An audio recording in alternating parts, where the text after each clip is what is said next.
Hi hello friends, நம்ம இன்றைக்கி தக்காளி சாதம் எப்படி செய்யணும் பார்க்க போகிறோம். நீங்களும் ட்ரை பண்ணி பாருங்கள். செம்ம டேஸ்ட்டாக இருக்கும், செம்ம காரமாகவும் இருக்கும்.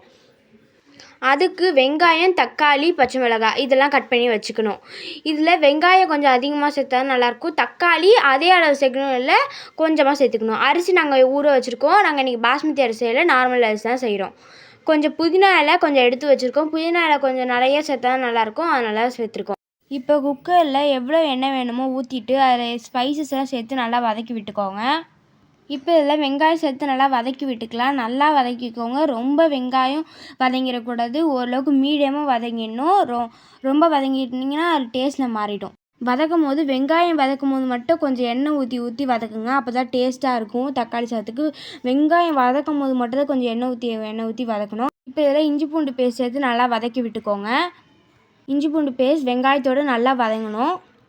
இப்போ இதில் உங்களுக்கு தேவையான அளவு புதினா இலை சேர்த்து நல்லா வதக்கி விட்டுக்கோங்க. புதினா இலை சேர்த்தா நம்மளுக்கு ஒரு ஃப்ளேவர் கிடைக்கும், அதனால் சேர்க்குறோம். கொஞ்சம் தக்காளி சேர்த்து நல்லா வதக்கி விட்டுக்கோங்க. கொஞ்சம் பச்சை மிளகாய் சேர்த்து வதக்கி விட்டுக்கோங்க. மூணுமே நல்லா சேர்ந்து வதங்கணும். தக்காளி ரொம்ப வதங்கிடக்கூடாது. இப்போ இதில் மிளகாய் தூள் சேர்த்துக்கலாம். இப்போ இதில் கரம் மசாலா சேர்த்து நல்லா வதக்கி விட்டுக்கோங்க. கொஞ்சம் உப்பும் சேர்த்து நல்லா வதக்கி விட்டுக்கோங்க. இப்போ இதில் அரிசியும் கொஞ்சம் தண்ணி சேர்த்து நல்லா வேக விட்டுக்கலாம்.